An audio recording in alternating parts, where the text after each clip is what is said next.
aujourd'hui, on va, comme d'habitude, hein, faire pas mal de théories, hein, revoir un petit peu pourquoi c'est essentiel de poser un cadre, mais aussi du pratico-pratique avec des exemples très concrets de votre quotidien. On va commencer par l'importance du cadre. Alors, les enfants, vous le savez, sont avides de découvertes. Ils explorent leur environnement, même un environnement qu'ils connaissent bien. Hein. Quand ils arrivent le lundi dans leur mode de garde, ben, ils vont tout re-regarder dans les moindres petits recoins. Même s'ils connaissent par cœur, en fait, ils sont toujours en train d'apprendre. Donc, ils vont tester, découvrir et expérimenter. Et il est essentiel dans ces cas-là de laisser les enfants libres de découvrir par eux-mêmes. Donc, ils aient une certaine liberté dans leurs mouvements. Donc, si par exemple, vous mettez en place de la motricité libre, donc laissez les enfants acquérir les différentes postures par eux-mêmes, ben, c'est super, continuez comme ça. Mais j'imagine que vous le faites aussi quand ils grandissent, de les laisser se servir en jouet, se déplacer dans l'environnement. Mais pour le faire correctement, il va être essentiel de ne pas les laisser totalement libres et de proposer un cadre. Donc, un cadre qui va être structurant pour que les enfants puissent se sentir en sécurité. Donc, aussi bien dans leur développement affectif, social que cognitif. On va en parler plus en détail dans la deuxième slide. Je vous ai mis une petite citation de Jean Epstein que j'ai trouvée très, très bien. Il dit que les règles sont des tuteurs qui aident l'enfant à se tenir debout. Et j'aimais bien cette petite métaphore comme si on pouvait imaginer une plante qui a besoin d'un petit tuteur, donc une petite plante qui est en pleine croissance. Et bien sans tuteur, eh bien, elle risque de s'affaisser, elle risque de pousser un peu tordue, en fait, de pousser de manière un peu anarchique et de ne pas se développer correctement. Eh bien, un enfant sans cadre, il peut ressentir un peu la même chose et il va ressentir particulièrement de l'insécurité. L'enfant, ne sachant pas où s'arrêter, eh ben, il va pouvoir, enfin, il va même pas pouvoir, il va aller chercher, il va provoquer volontairement les limites pour savoir ce qui est acceptable. Donc, les règles, le cadre, c'est comme un guide pour l'enfant. C'est indispensable. Et du coup, super transition pour la slide d'après. Pourquoi c'est aussi indispensable? Qu'est-ce qui est essentiel? Enfin, qu'est-ce que ça va produire pour l'enfant d'avoir un cadre? Déjà, ça va lui permettre une sécurité affective. Donc, avoir des repères stables, donc un cadre qui est mis en place et qui va être constant, ça va réduire l'anxiété de l'enfant. On sait l'enfant, il est emprunt au stress parce qu'en fait, il est tout le temps contraint et en fait, il doit tout le temps suivre les règles de l'adulte. Donc, si les règles sont arbitraires et décidées au moment T, eh bien, en fait, ça va créer de l'anxiété. Alors que si c'est un cadre qui est décidé en amont, eh bien, l'enfant, ça va lui permettre de pouvoir avoir une stabilité. Et du coup, ça va favoriser, lui, avoir moins d'anxiété, ça va être plus prévisible et il va avoir plus confiance en lui et confiance en l'adulte, donc une meilleure sécurité affective. Ensuite, ça permet une sécurité physique. Les règles, elles apprennent aux enfants ce qui est dangereux et elles aident les enfants du coup à se protéger. S'ils vont tout le temps toucher le petit placard et que toutes les fois on leur rappelle attention, c'est dangereux, ça peut coincer les doigts et ça fait très très mal. Et on leur montre c'est interdit, c'est dangereux. Eh bien, si un jour, ils se coincent le petit doigt, ils vont se rendre compte de ce qui s'est passé, que voilà, vous leur avez donné l'interdit par rapport à la sécurité physique. Ça permet aussi à l'enfant de développer son autonomie, d'avoir des repères clairs. Ça permet aux enfants de mieux comprendre ce qui est attendu. Donc, ce qu'ils vont pouvoir faire. Et ça va leur donner envie de faire et du coup, de se responsabiliser. Ça va leur donner plus de responsabilité parce qu'ils vont pouvoir agir par eux-mêmes, être des êtres à part entière, ne pas être des objets qui subissent, mais des sujets. Quand ils savent ce qui est attendu, par exemple sur un parcours de motricité, si l'adulte n'a pas donné des consignes et un cadre, mais que l'adulte leur tend la main et leur montre par où il faut passer, ben, l'enfant ne va pas être autonome. Alors que si, quand on a mis en place le parcours de motricité, on a dit aux enfants, voici les consignes, voici comment vous pouvez vous déplacer, eh bien, l'enfant va pouvoir être plus autonome et plus responsable de son petit corps et de ses actes et de ses gestes. Et ça va aussi, gros point très important, apprendre les règles de vie en société. Et oui, pour que l'enfant puisse s'intégrer dans une société, donc c'est l'objectif quand on accueille des enfants, c'est de pouvoir les ouvrir vers le monde extérieur et qu'ils puissent devenir autonomes et pouvoir dans quelques années rentrer à l'école et s'intégrer dans une vie avec des règles. Eh bien, c'est donner toutes les bonnes bases pour que l'enfant puisse s'intégrer dans un groupe, savoir comment on rentre en relation, qu'est-ce qui est autorisé, comment les petites règles de politesse, comment on doit se positionner pour faire une demande, pour arriver à partager, pour arriver à se faire des copains. Donc tout ça se met en place quand on commence à donner un cadre à l'enfant dès son plus jeune âge. Alors maintenant, on va parler de la posture de l'adulte. Poser un cadre, ça s'apprend. C'est pas forcément inné. Des fois, on va reproduire le cadre qu'on a connu enfant, mais c'est pas forcément celui qui va être le meilleur pour l'enfant. Donc, c'est un savant mélange entre bienveillance et fermeté. Donc là, je vous ai remis les définitions parce que bienveillance, c'est un peu un mot fourre-tout qu'on utilise tout le temps. Mais des fois, on ne sait pas trop ce qu'est la bienveillance, parce que des fois, on peut partir un petit peu sur une bienveillance qui peut devenir de la malveillance. Donc, je redonne, la bienveillance, c'est vraiment une attitude de respect envers son interlocuteur. C'est qu'on va écouter l'autre, écouter ses besoins avec empathie. Donc, c'est-à-dire, empathie, c'est qu'on va comprendre ce qui se passe pour l'autre. Donc, quel est le besoin de l'autre? Donc, quand on écoute et qu'on met un cadre avec empathie, ça consiste à accueillir l'émotion de l'autre, donc de l'enfant, et d'offrir un environnement sécurisant. Donc ça, j'ai animé des ateliers sur ce thème pour assurer un environnement sécurisant et avoir une posture sécurisante. Donc, n'hésitez pas à regarder sur YouTube les replays des ateliers parce que vous aurez encore plus de tips sur comment aménager son espace et offrir un environnement sécurisant. Donc, on offre un environnement sécurisant quand on est bienveillant et on va encourager l'enfant sans jugement.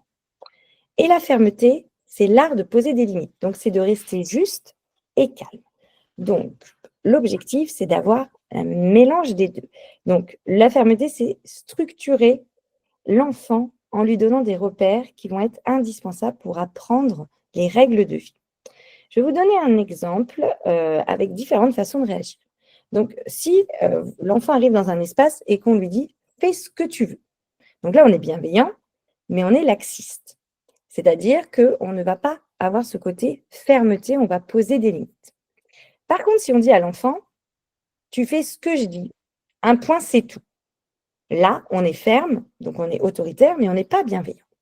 Donc l'idéal, ce serait de mixer les deux. Donc par exemple, de dire à l'enfant, je comprends, par exemple, il est en train de jouer et c'est le moment du repas, il n'a pas envie d'arrêter. Je comprends que tu n'aies pas envie d'arrêter de jouer, mais c'est l'heure du repas. Tu pourras finir ton jeu après. Donc là, on est respectueux, on est bienveillant en étant ferme. Donc, on a une posture qui est assez juste et on va voir ça plus en détail. Donc, une posture juste pour favoriser un climat sécurisant. Ça veut dire fermeté et bienveillance, c'est ce que je vous ai expliqué juste avant, mais je le résume, ça veut dire non avec douceur, mais sans céder.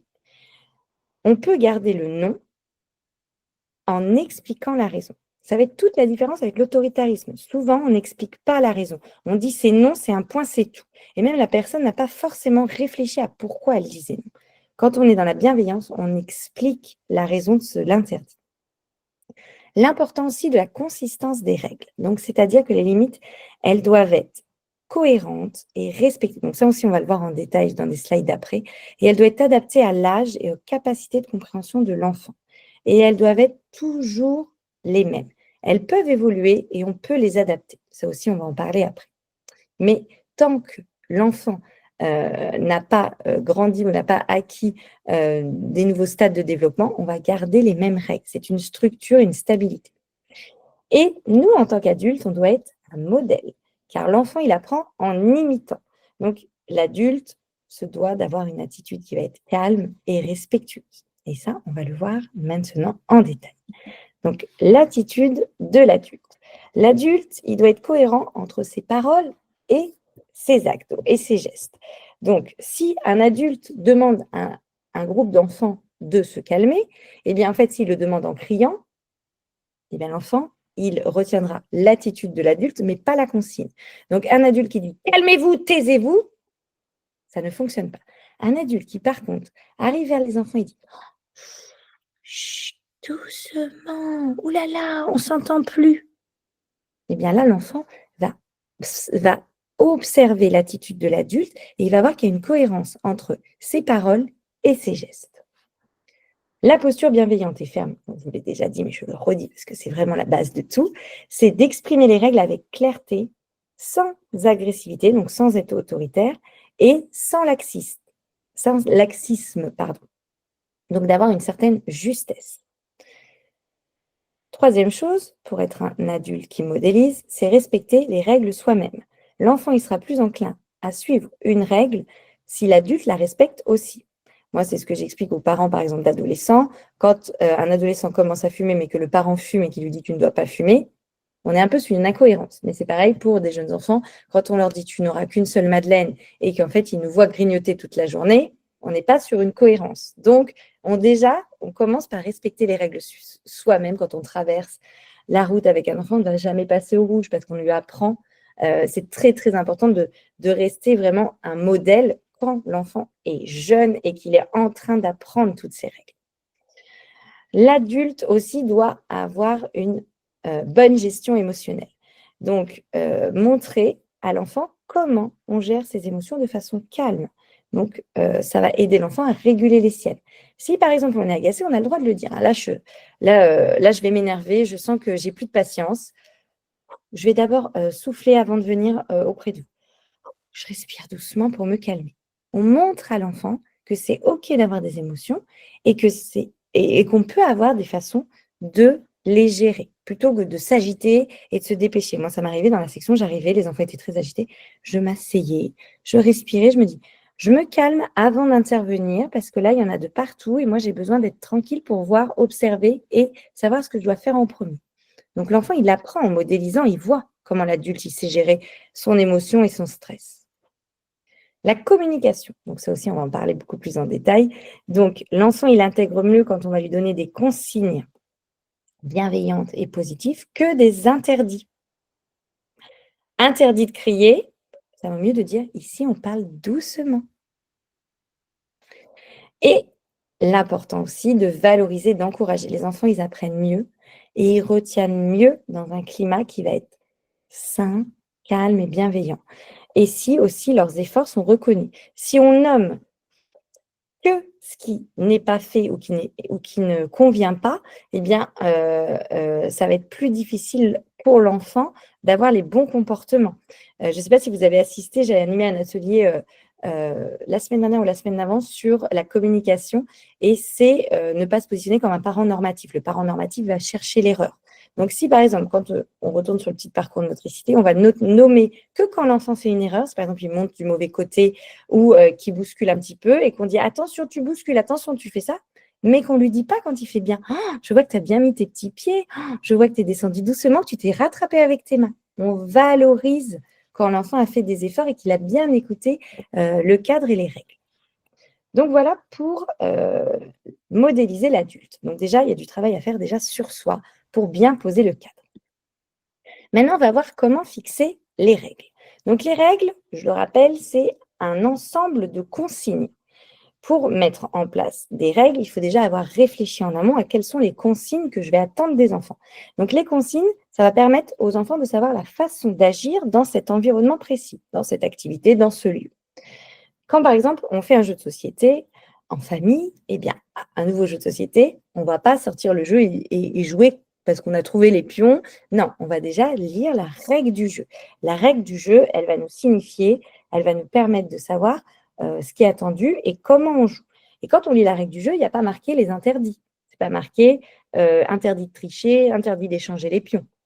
Mais parfois, en tant qu'adulte, on a un peu cette tendance, quand on met en place quelque chose, de commencer par les interdits et d'oublier de donner les consignes.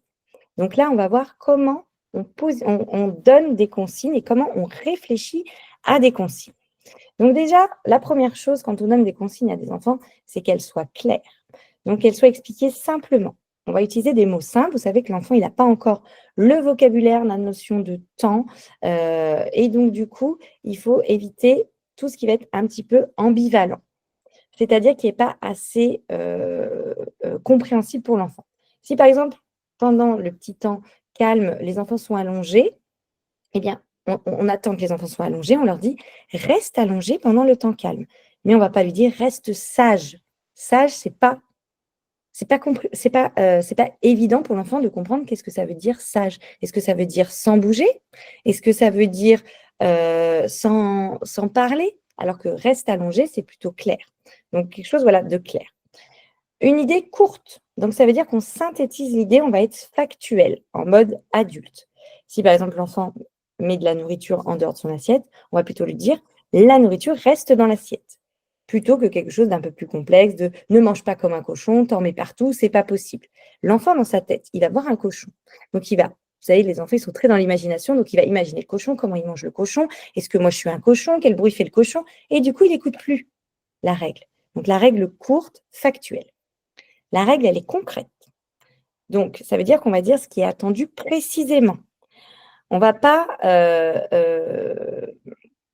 donner une consigne et laisser l'enfant imaginer ce qu'on attend derrière. Par exemple, pour le rangement, on ne va pas dire range tes jouets ou range tes affaires, range tes affaires quand il arrive dans le hall d'entrée. On va lui dire mets tes petites chaussures dans le meuble et mets ton manteau au porte-manteau.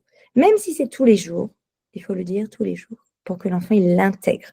Parce que souvent, l'enfant, quand il arrive, il pose ses chaussures en plein milieu, il pose son manteau en plein milieu. Et du coup, si on lui dit juste range tes affaires, c'est pas assez concret. Donc, on va vraiment sur du concret et on explique très précisément ce qu'on attend de l'enfant. La règle, elle est cohérente. Ça veut dire qu'elle est respectée par tout le monde, aussi bien les adultes, donc si vous êtes en crèche, que tout le monde le fasse, que les autres enfants. On ne va pas mettre une règle à un enfant et pas à un autre.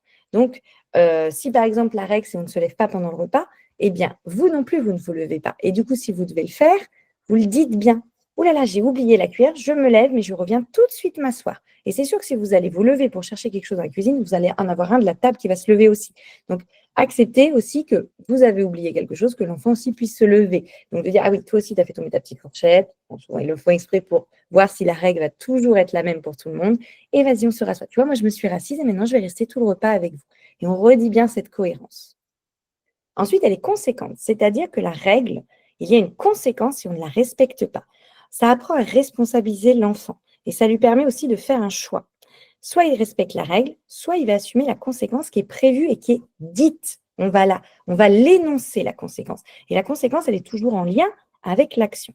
Si par exemple, un enfant est énervé et qu'il jette un objet, donc il le ramasse, il le reprend, et là, vous sentez qu'il va le rejeter, vous lui dites, si tu jettes encore le jouet, je vais être obligée de le récupérer parce que tu peux te faire mal et tu peux faire mal à un autre enfant. Donc, c'est toi qui vois. Si tu veux le jeter, tu le jettes, mais je vais le prendre.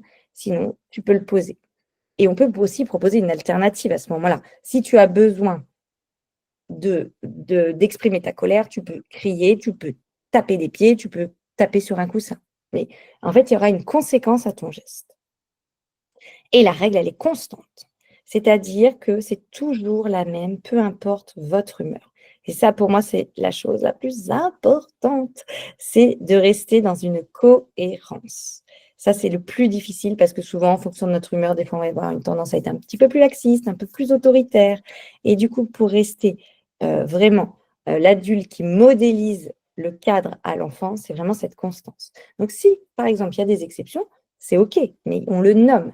Aujourd'hui, c'est la fête. On fait le carnaval, eh bien, on ne va pas goûter comme d'habitude. On a fait un petit buffet, les papas et les mamans vont venir. Donc, on explique aux enfants qu'aujourd'hui, c'est comme ça. Mais que demain, on remettra les petites tables dans le couloir et on goûtera comme d'habitude. Donc, on montre bien le caractère exceptionnel. Voilà pour les règles. Donc, ça, si vous voulez retrouver, j'avais fait un post sur Instagram sur mon compte, c'est Marie-Lille Coaching. Et alors, attendez, je l'ai noté, c'est que faire si ton enfant ne respecte pas les règles? Et du coup, je vous ai remis toutes les explications. Enfin, j'avais fait ça en amont. Donc, il y a toutes les explications avec des exemples. Si vous voulez retrouver ça, n'hésitez pas à aller sur mon compte Insta. Alors, maintenant, on va voir un petit peu comment formuler les consignes. Même si dans le slide d'avant, je vous en ai déjà parlé. Mais déjà, ça va être de privilégier des phrases positives. Le langage, il influence énormément la manière dont l'enfant perçoit les consignes. Donc, si on le dit de manière positive, l'enfant, il va plus facilement aller vers ce qu'on lui demande. L'enfant n'entend pas la négation. Quand on installe les enfants pour la pâte à modeler, on va leur dire de manière positive les consignes qui sont attendues. Donc, on va rester autour de la table et on va jouer avec les doigts. On va faire des petits rouleaux, on va utiliser les emporte-pièces, on va se prêter les emporte-pièces, on va demander aux copains, on va rouler la pâte à modeler, on va l'écraser. Vous êtes prêts? Allez, je distribue. Et du coup, on donne. Mais du coup, on évite de dire, on ne met pas dans la bouche, on ne mélange pas les couleurs. En fait, on va dire vraiment qu'est-ce qui est attendu et on va privilégier le positif. L'enfant, il va aller vers ce qu'on lui demande. Donc, si on lui dit ne mélange pas, ne mets pas à la bouche, lui, il n'entend pas le ne pas. Il va avoir qu'une envie, de toute façon, vous allez les voir tout de suite, de l'échouiller, la petite pâte à modeler. Être concis et précis. Donc ça reprend ce que je vous ai dit avant sur être clair et avoir des phrases courtes, mais je le redis parce que c'est vraiment pour moi très important parce que je le vois beaucoup quand j'accompagne des parents en coaching, quand je leur demande qu'est-ce que vous leur avez dit à votre enfant, enfin qu'est-ce que vous avez dit à votre enfant, et bien souvent c'est des grandes phrases à rallonge parce qu'en fait on est emprunt au stress au moment où on donne des fois le cadre aux enfants et du coup on va expliquer, réexpliquer avec des synonymes et c'est trop long. L'enfant il a une capacité limitée. Donc, il faut être rapide et simple. Quand, par exemple, on veut demander à un enfant de poser quelque chose, on dit: «Tu le mets là, c'est ici et juste là». C'est pas: «C'est ici parce que tu vas le salir» et non, c'est juste là. «Mets ton doudou là» ou «Mets ta veste là, ici».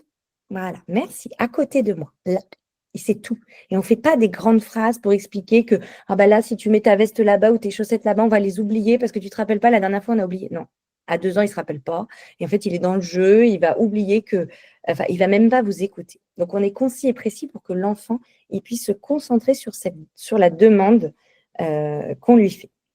Et on va utiliser des routines et des rituels. L'enfant, plus ça va être répétitif, plus ça va l'aider à anticiper les attentes. Donc ça va être plus prévisible si on met en place une routine et l'enfant, eh bien, ça va lui donner envie de coopérer. Donc ça va favoriser sa coopération. Si c'est tout le temps comme ça et qu'on l'a bien dit en amont, eh bien, il va le faire. Si par exemple, avant de sortir dans le jardin ou d'aller dans la rue, eh bien, il y a toujours cette petite consigne de on pose la tétine dans la petite panière, eh bien, l'enfant, ça va devenir un automatisme. Et s'il y a un enfant qui sort sans avoir posé la tétine, on dit: «Ah, qu'est-ce qu'on fait avec la tétine?» On n'a même pas besoin de redonner la consigne. On invite l'enfant à réfléchir par lui-même parce que c'est devenu un rituel que dès qu'on sort, on pose la petite tétine. Pareil, par exemple, pour le temps calme, quand les enfants vont s'asseoir vont écouter une histoire, eh bien, ils savent qu'on s'assoit sur le petit tapis.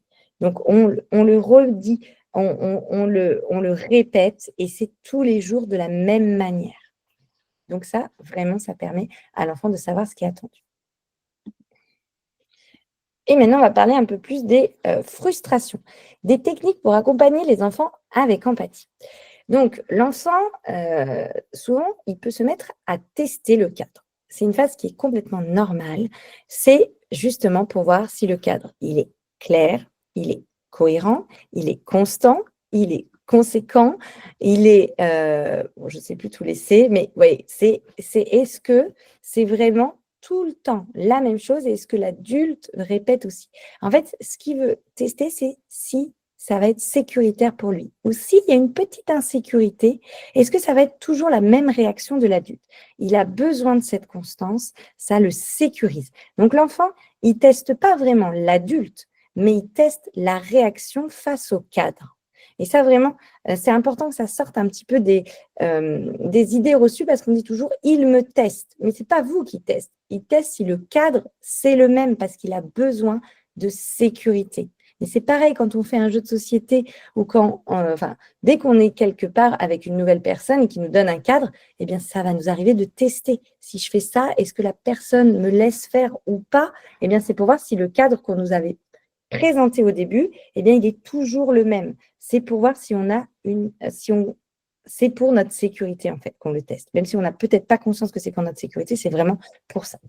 Donc, les premières choses à faire quand, on veut, on voit que l'enfant, est frustré et qu'il n'arrive pas à écouter le cadre, ça va être déjà de reconnaître et d'accueillir son émotion. Je vois que tu es en colère parce que tu voulais continuer à jouer. Je vois que tu es en colère parce que toi, tu voulais faire à ta façon. Toi, tu voulais pas rester assis. Toi, tu avais envie de faire ça. Et du coup, on nomme ce qui se passe pour l'enfant. Que lui, il avait un autre besoin qui était différent du nôtre et que c'est OK de pas avoir le même besoin. Ça ne veut pas dire qu'en nommant et qu'en accueillant l'émotion, qu'on va l'accepter et qu'on va faire ce que l'enfant veut. C'est toute cette nuance d'empathie. On peut avoir de l'empathie en disant: «J'ai vu et j'ai compris que toi, c'était ça ton besoin» et après reposer le cadre. Ce qu'il faut faire, c'est quand même faire un petit temps de pause. Ne pas tout de suite dire: «Je vois que tu es en colère parce que tu voulais continuer à jouer, mais c'est comme ça». Parce qu'on part sur, une façon autoritaire. on peut rester sur un ton bienveillant et lui dire: «Eh oui, tu aimerais toi choisir et décider toute la journée». Je sais que c'est difficile parce que c'est souvent les adultes qui choisissent et quand on a 2 ans, on aimerait tellement pouvoir choisir par nous-mêmes. Donc on continue l'émotion quand elle est vraiment très forte. Il a vraiment besoin de se sentir rejoindre et c'est pas parce qu'on le rejoint qu'on va céder. Donc ça, je le note vraiment parce que souvent, on peut confondre, la bienveillance et la fermeté avec du laxisme, alors que ça n'a rien à voir. Ensuite, on va offrir des alternatives à l'enfant et aussi on va inviter l'enfant à réfléchir avec nous pour trouver d'autres possibilités. Donc ça, si l'enfant saute dans un endroit qui est pas autorisé, donc par exemple sur le canapé, eh bien on va lui dire: «Mais tu ne peux pas sauter sur le canapé, mais tu peux sauter sur le tapis». On peut lui poser la question: «Où c'est qu'on a où c'est que tu pourrais sauter? Où c'est que tu as l'habitude de sauter? Où c'est autorisé de sauter? Oui, dans le jardin, oui, dans la piscine à balles, oui, dans le couloir. Donc là, où c'est que toi, tu as envie de sauter? Parce que là, sur le canapé, tu peux pas, tu vois, on est en train de raconter une histoire. Donc, choisis un autre endroit où toi, tu pourrais sauter. Et on l'invite à réfléchir à un autre cadre qui est autorisé. On reste calme et cohérent. Les cris et la colère de l'adulte, ça renforce l'escalade du conflit. Et effectivement, si l'adulte, il se met à crier, eh bien, en fait, ça va rentrer dans un jeu de pouvoir. Et l'enfant, en fait, comme il est en train de s'affirmer, eh bien, il va continuer de crier parce que lui, son seul besoin à ce moment-là, c'est de continuer de jouer. Il n'a pas d'autre priorité. Et donc, du coup, il va rentrer dans cette colère noire parce qu'il n'aura pas eu ce qu'il veut. Donc, à nous, adultes, de prendre le recul parce qu'on a assez de maturité émotionnelle et intellectuelle pour se dire que l'enfant, il n'est pas capable de voir au-delà de sa frustration. Donc, c'est à nous d'apprendre à l'enfant à se réguler. Donc, si on part en criant et en étant en colère, on n'apprendra pas à l'enfant à se réguler et à entendre le cadre. Au contraire, on va amener l'enfant à céder et du coup à être juste dans je suis un objet et j'écoute la personne autoritaire. Si jamais, vous voyez que l'enfant, il n'a peut-être pas compris. Des fois, ça arrive que, la règle, elle est pas adaptée à l'âge de l'enfant. Donc on va vérifier toujours, voir si l'enfant a compris. On lui demande: «Qu'est-ce que j'ai dit? Est-ce que tu connais la consigne? C'est quoi la consigne?» On va faire répéter à l'enfant la consigne. «Est-ce que tu sais que c'est ça la consigne?» On essaye de la reformuler d'une autre manière pour voir si l'enfant l'a compris. Et ça arrive, qu'on voit toujours que l'enfant transgresse cette règle et de se dire, ben, en fait, de réfléchir à ce moment-là, est-ce qu'il avait vraiment la maturité pour comprendre cette règle? Je vous donne des exemples, concrets que j'avais observés en crèche. Par exemple, demander à des petits, qui commencent à marcher, donc de 13-15 mois, de se nettoyer la bouche devant le miroir. Et bien souvent, quand on leur donne le gant et qu'ils vont se nettoyer à la fin du repas devant le miroir, eh bien, c'est des enfants qui vont plus nettoyer le miroir que nettoyer leur petite bouche. Parce qu'en fait, là, ce qu'ils font, c'est qu'ils imitent l'adulte. Ils ont vu l'adulte dans le couloir ou à la fin du repas, avec sa lavette, nettoyer le miroir qui était plein justement de petits doigts. Et bien du coup, eux, dans leur petite tête, ils n'ont pas vu l'adulte se nettoyer la bouche comme ils apprennent par mimétisme. Ils ont vu l'adulte nettoyer le miroir. Donc, ils reproduisent ce qu'ils ont vu. Donc, plutôt que de demander aux enfants petits d'aller devant le miroir, c'est de leur montrer. Donc déjà, de faire avec eux, avec un gant, devant eux, vous leur montrez comment vous nettoyez et après, vous allez devant le miroir et vous le faites le geste en vous nettoyant la bouche. Autre petite chose que j'avais vue et qu'on a modifié, c'était les enfants après la sieste, ils avaient leur petite panière de vêtements au pied du lit, et bien ils devaient prendre leur petite panière de vêtements et rejoindre la section avec leur petite panière. Bah, souvent, les enfants, quand ils se réveillaient, bah, ils ne pensaient pas à prendre la petite panière. Du coup, les professeurs disaient: «Ah, tu as encore oublié ta panière». Ils s'agaçaient, ils redonnaient le cadre. Mais en fait, à ce moment-là, c'est vraiment de réfléchir, est-ce que l'enfant est capable, en se réveillant à 2 ans, de penser à la petite panière au pied du lit? Et bien souvent, non, c'est pas possible. Il y en avait quelques-uns qui y pensaient, mais la plupart n'y pensaient pas. Donc on revoit le cadre et la règle pour qu'elle soit, vraiment comprise et du coup que l'enfant, puisse, ne soit pas toujours en train de transgresser la règle. Donc réfléchir à, est-ce que ce que j'ai proposé à l'enfant, il est vraiment en capacité de le faire? Alors maintenant, pour la fin de l'atelier, je vais vous proposer des situations très concrètes qu'on va analyser en détail, de pourquoi l'enfant, il n'arrive pas forcément à écouter. Et qu'est-ce qu'on peut faire? Donc, la première chose, un enfant qui refuse de ranger les jouets, ce qui arrive souvent, hein, ils ont bien plaisir à sortir toute la caisse de jeux, mais ranger, c'est une autre affaire. Un enfant qui mord un autre enfant, souvent on va être dans une réaction assez excessive parce que, ben voilà, on va penser à oh, quand je vais le rendre aux parents, qu'est-ce que vont dire les parents? Donc, en fait, ça nous active du stress. Donc, des fois, on peut être moins dans la bienveillance. Et un enfant qui refuse de mettre son manteau pour aller dehors. Donc, là aussi, on a cette petite activation de stress parce qu'on se dit, si jamais il va dehors sans manteau, il peut prendre froid, il peut être malade. Et du coup, ben, c'est moi qui vais en porter les conséquences parce que ben, je vais devoir l'emmener chez le médecin ou je vais devoir me justifier auprès des parents. Donc, c'est des petits sujets que je pense que vous avez toutes connus et ben, on va les voir en détail. Donc, le premier, l'enfant qui refuse de ranger les jouets. Donc, pour quelle raison l'enfant peut refuser? Eh bien, parce qu'il voit ça comme une contrainte et il ne voit pas l'intérêt, il ne se rend pas compte. Donc, ça va être vraiment important que quand on range, on explique. Oh là là, on ne peut plus marcher.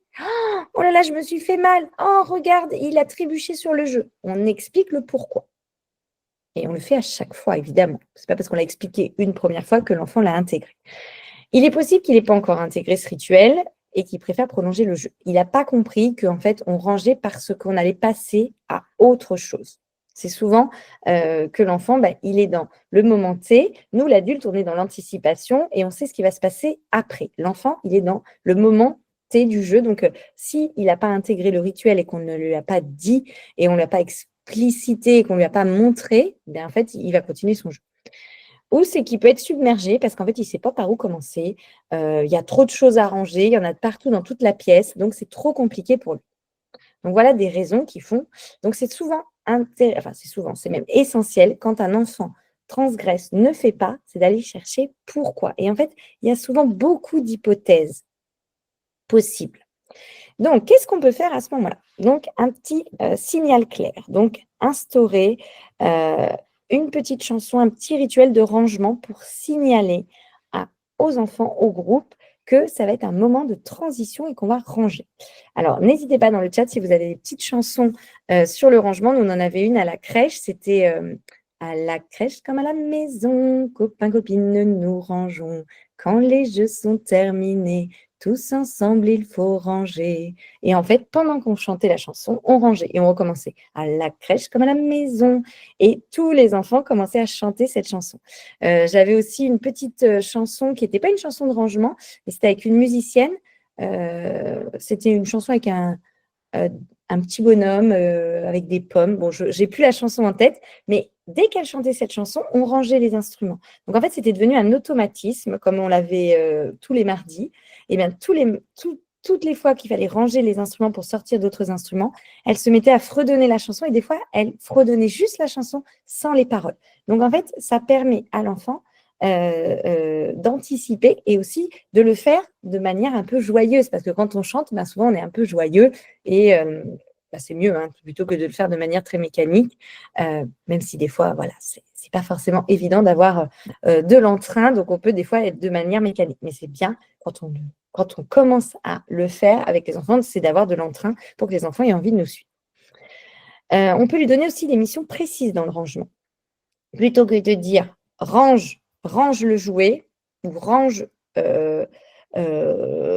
cette partie, on va donner des petites actions. On va séquencer le rangement. Est-ce que tu peux mettre les voitures dans la boîte rouge? Moi, ce que je faisais aussi, quand des fois, il y avait beaucoup de jeux et qu'on n'avait pas trop le temps, je mettais une grosse boîte au milieu et je disais, les enfants, on ne va pas trier les jeux, mais on va tous les mettre tous ensemble. Allez, on y va. Vous mettez tous les jeux et on triera tout à l'heure. Et après, on peut faire un jeu de tri avec les enfants plus tard dans l'après-midi. On reprend la grosse bassine du matin et on joue avec les enfants à trier. Alors ça, c'est quoi? C'est une voiture, elle se met où? Et en fait, on les accompagne dans le rangement et on rend ce moment ludique.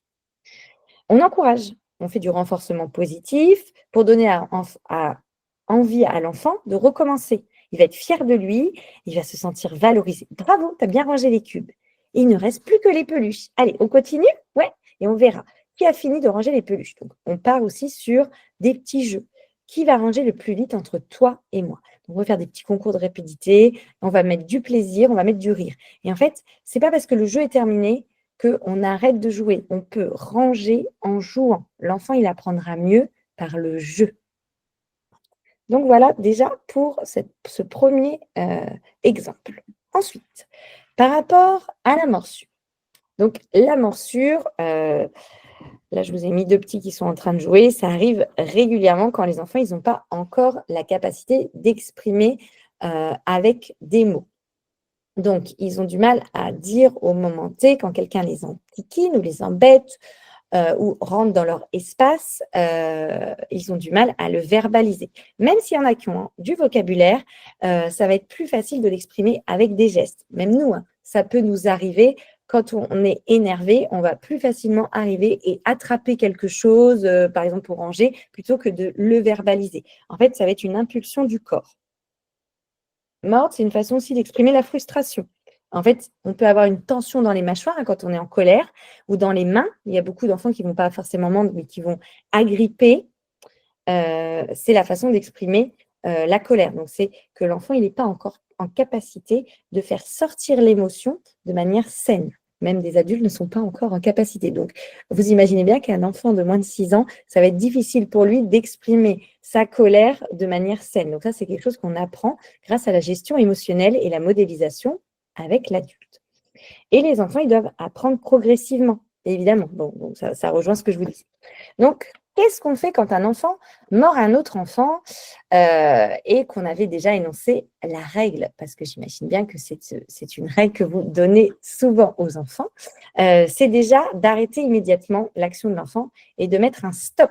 Quand on dit stop, on a le visage ouvert. C'est encore... ça va interrompre le mouvement parce qu'on va avoir une façon de le dire qui va être, mince, j'ai pas le terme, mais ça va amener de la curiosité. L'interlocuteur, il va vouloir voir ce qui se passe. En fait, la curiosité, souvent, va être plus forte que l'interdit. Si on dit non, l'enfant peut continuer, alors que stop, on va le dire de façon assez... enfin bon, vous avez compris, je pense, l'idée. Voilà, donc on dit stop, le visage est plus ouvert. Et quand l'enfant il a mordu l'autre, on va lui dire mais mordre, ça fait mal. On ne mord pas les copains. Et on montre dans notre visage que c'est douloureux. Et on fait, en fait, on va montrer, on va singer la sensation à l'enfant qui a mordu pour qu'il puisse avoir de l'empathie pour l'autre enfant. L'objectif, quand on intervient, souvent quand on pose des limites, c'est d'apprendre les règles sociales. Donc, c'est de transmettre des valeurs. Donc, les valeurs, c'est on ne se fait pas mal les uns entre les autres. Donc, pour que l'enfant il le comprenne, on donne l'interdit, on explique, mais aussi, on va aller chercher son empathie. On va reconnaître aussi l'émotion. Donc, en premier, on va s'occuper de l'enfant qui a été mordu, et après, on va expliquer à l'autre enfant on va pas que expliquer, on va reconnaître ce qui s'est passé et on va aller chercher la raison. Je vois que tu as mordu, je vois que tu es en colère parce que toi, tu voulais pas qu'il te prenne ton jeu, parce que tu voulais jouer tranquillement, tu voulais pas qu'il mette, qu'il mette sa petite main sur ton jeu ou qu'il attrape ton doudou. Donc, on montre que en fait, sa colère, elle est légitime. Et on va pas tout de suite lui faire la morale. Souvent, on va dire, oui, je sais, c'est normal, tu es en colère, mais tu ne peux pas. On va prendre le temps de reconnaître son émotion.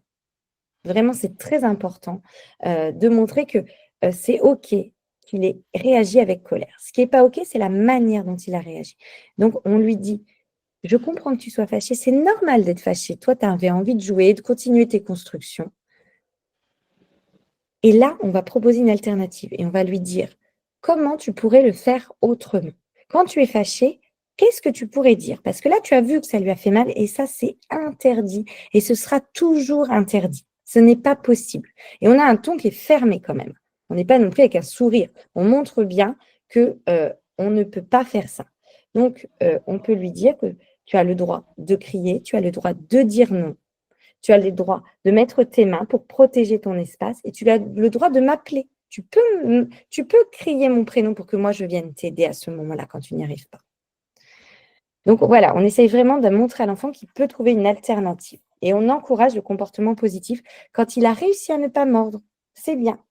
J'ai vu que tu as eu envie, mais là, tu as dit non, ou tu as attendu ton tour, ou tu t'es mis de côté. Bravo. Donc, on montre bien que c'est ça qui va être attendu pour les prochaines fois. Si à chaque fois on s'énerve, qu'on crie, en fait, on n'apprend pas à l'enfant à avoir des compétences relationnelles. Donc, c'est vraiment essentiel, même quand on est stressé, d'avoir ce comportement, bienveillance et fermeté. Donc, on respire. Quand l'enfant il est agressif avec l'autre enfant, on respire et là, on y va et on essaye vraiment d'être calme, mais ferme en même temps. Et pour le dernier exemple, un enfant qui refuse de mettre son manteau pour aller dehors. Donc, ça va être essentiel de ne pas rentrer dans l'opposition systématiquement. L'enfant, pourquoi il ne met pas forcément son manteau? Eh bien, c'est parce qu'il veut potentiellement affirmer son autonomie et prendre des décisions par lui-même. Il en a assez que depuis qu'il est tout petit, on lui dise toujours ce qu'il doit faire. Donc, ça peut être aussi la façon dont on lui a dit de mettre son manteau. Si on lui a dit « mets ton manteau » et qu'on est rentré dans une opposition, ben, l'enfant, il va avoir tendance à ne pas vouloir le faire.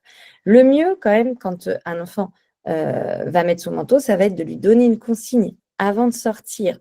Allez, on va aller dehors, maintenant qu'on a rangé, on va tous aller dans le hall et on va attraper nos petits manteaux et nos petites chaussures et on met chacun son petit manteau et on a cette voix bienveillante. On invite l'enfant. C'est comme les règles du jeu. On dit ce qui est attendu et on le verbalise tranquillement. L'enfant, c'est possible aussi qu'il ne ressente pas forcément le froid de la même manière que l'adulte. Donc ça, c'est de l'inviter. Va dehors et tu me dis si toi, tu as froid ou si tu n'as pas froid. Mais là, moi, je sens vraiment qu'il fait froid. On peut parler de la météo le matin et on en parle quand il pleut. Qu'est-ce qu'on met quand il pleut? Qu'est-ce qu'on met quand il fait froid aujourd'hui? Il fait froid. Alors, quand il fait froid, est-ce qu'on met un bonnet? Est-ce qu'on met un bob? Est-ce qu'on met… Voilà, donc on invite l'enfant à savoir comment s'habiller quand il fait froid. Et l'obligation, ça peut entraîner une opposition automatique. Bon, ça, c'est ce que je vous ai dit au début. Donc, proposer un choix limité. Est-ce que tu préfères mettre ton manteau tout seul ou que je t'aide? Est-ce que tu veux essayer d'abord ou c'est moi qui commence par le mettre? En fait, l'objectif, ce sera le même. Il mettra son manteau, mais on lui donne un choix. Quand l'enfant est en train de s'affirmer, il a besoin de choisir par lui-même. On fait une expérimentation, donc on lui propose de sortir 2 minutes, mais vraiment, on tient le cadre. Hein. On sort 2 minutes, on rentre. Alors, est-ce que tu as eu froid? Non, tu n'as pas eu froid? Et pourtant, je vois que ton petit corps, il est tout froid quand je touche tes mains. Regarde, touche, on va se toucher. Est-ce que moi, je suis chaud? Oui, toi, tu es froid. Donc, on l'invite aussi à réfléchir. On crée une routine. On met d'abord une manche, puis on fait la petite danse du manteau. Donc, on essaie toujours de rentrer dans le jeu avec l'enfant. Ça va faciliter la compréhension du cadre. Et on valorise quand l'enfant l'a fait tout seul pour lui donner envie de continuer de le faire. Et je finirai avec une citation d'Isabelle Filiosa. Donner un cadre à un enfant, ce n'est pas le brider, pas du tout. C'est lui donner des repères pour mieux grandir. Comme je l'ai dit à la deuxième slide, ça va lui permettre d'être en sécurité affective, sécurité physique, de devenir autonome et s'intégrer dans une société. Donc, maintenant, je vous souhaite de bien mettre le cadre et j'espère que cet atelier vous aura apporté des petits tips. Est-ce que vous avez des questions? Merci beaucoup pour cet atelier, Marie. C'est top qu'on ait fini 10 minutes en avant. Je confirme qu'il y a pas mal de questions.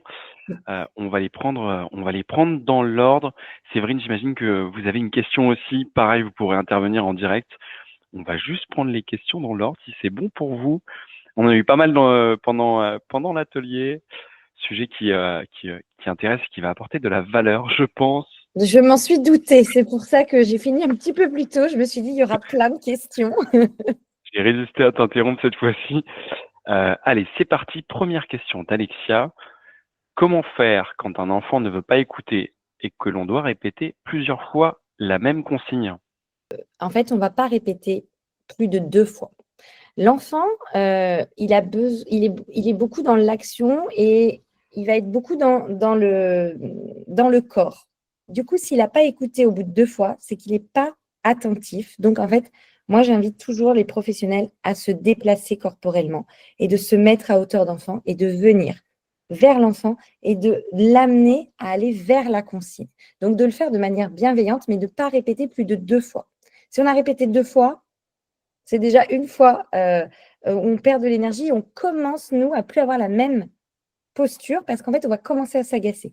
Donc, si au bout de 2 fois, on voit que l'enfant ne vient pas, on se déplace vers l'enfant. Et après, on réfléchit à la formulation. Comment je l'ai dit? Est-ce que j'étais en parent normatif? Est-ce que j'étais dans l'autoritarisme? Est-ce que j'étais trop dans la bienveillance et pas assez dans la fermeté? Est-ce que j'avais pas assez le ton? Donc aussi, il faut aussi se regarder comme s'il y avait quelqu'un au-dessus de nous. Qu'est-ce que j'ai fait? Est-ce que j'ai bien dit la consigne? Est-ce qu'elle était constante? Est-ce que c'est la même que d'habitude? Donc aussi réfléchir au-delà du fait de répéter la consigne. Est-ce que j'ai bien posé mon cadre? Est-ce que c'est une nouvelle règle? Est-ce que c'est arbitraire? Est-ce qu'il est capable de comprendre? Mais bon, je pars dans plusieurs idées, mais pour répondre vraiment à votre question, c'est moi, je répète jamais plus de 2 fois. Au bout de 2 fois, je vais vers l'enfant et c'est ce que j'ai incité toujours mes équipes à faire. Prochaine question de Florence Porot. Bonjour, comment faire lorsque le cadre est remis en question tous les soirs avec le parent? Je fais remarquer que ce sont les adultes qui ouvrent les portes, pas les enfants. Sécurité par rapport à la rue. Règles respectées toute la journée, mais le soir, maman dit, il est avec moi, donc il peut ouvrir. Et l'enfant me dit, maman dit, peut ouvrir, alors ouvre. Que faire? Je le répète sans arrêt à la maman, mais rien ne change. Le cadre est remis en question chaque soir. Très bon point en effet. Ouais, bien sûr. Bah là, c'est très compliqué parce qu'en fait, là, vous êtes dans un jeu de pouvoir avec la maman. Donc, c'est pas du tout dans la même direction. Donc là, ce serait plus comment se positionner dans sa communication avec l'adulte. Donc, pour moi, je prendrai un rendez-vous avec cette maman et je lui montrerai que c'est essentiel qu'on soit dans la coéducation ensemble et que, en fait, si elle s'oppose à vos règles, ça invite son enfant à s'opposer aux règles de la société. Donc, je préparerai vraiment mon discours et je prendrai un rendez-vous avec cette maman pour essayer de voir aussi pourquoi elle s'oppose. Est-ce qu'il y a des choses qu'elle n'accepte pas dans votre cadre d'accueil? Est-ce qu'il y a des problèmes autres, annexes? Donc, essayer de remettre le lien de confiance avec cette maman et en faisant un rendez-vous. Mais partir vraiment sur, moi, j'ai besoin qu'on soit cohérentes toutes les deux, j'ai besoin qu'on en discute parce qu'en fait, ça met à mal la relation que j'ai avec votre enfant. Parce qu'en fait, après, ils discutent toutes les règles de mon quotidien. Et du coup, ben, moi, pour moi, il y a vraiment ce besoin d'échange en dehors de la présence du petit.